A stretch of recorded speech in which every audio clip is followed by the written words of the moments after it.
បាទសួស្តីពុកម៉ែបងប្អូនថ្ងៃនឹងដែរធីមខាងខ្ញុំហ្នឹងក្រុមម៉ែក៏គាត់អត់ទៅមានអីធ្វើអត់ទៅបានថតរឿងអញ្ចឹងទៅក៏នាំនាងមកធ្វើសំណងដើម្បី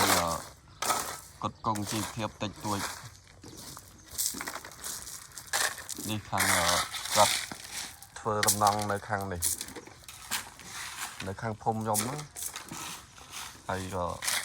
មកសុំគាត់ធ្វើជាមួយដែរបងប្អូនហើយនេះមេជាងឲ្យធ្វើគេអូនធ្វើផ្លូវអូមេគាត់ឲ្យធ្វើផ្លូវអញ្ចឹងខាងនេះ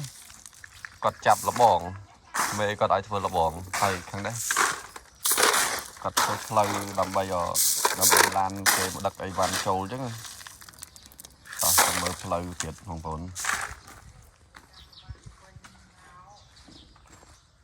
ឡានគេដឹកអីវ៉ាន់ចូលអញ្ចឹងក៏មកនាំនាងមកធ្វើផ្លូវ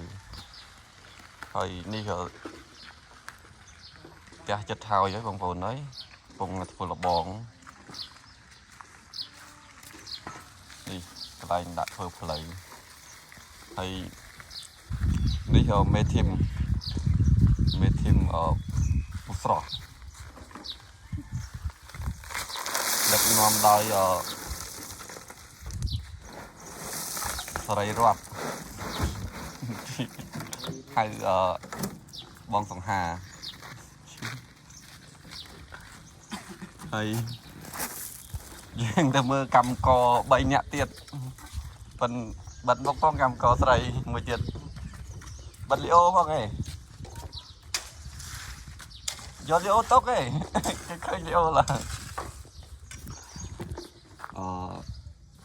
ឈ្មោះអីផ្លេចឈ្មោះបុស្បានៅនោះហ៎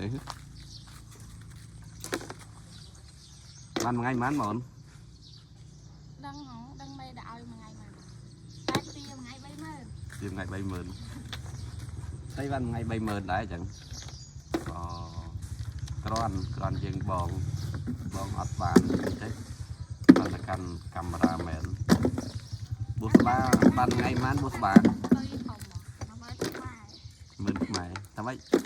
អត់តថាម៉េចកាន់កាមេរ៉ាមែននឹងថាទៅច្រើនអត់ច្រើនមានច្រើនណាស់តែចឹងអត់មានអីខកច្រើនដឹងទេបងប្អូនជួយធ្វើគាត់សិនដែរ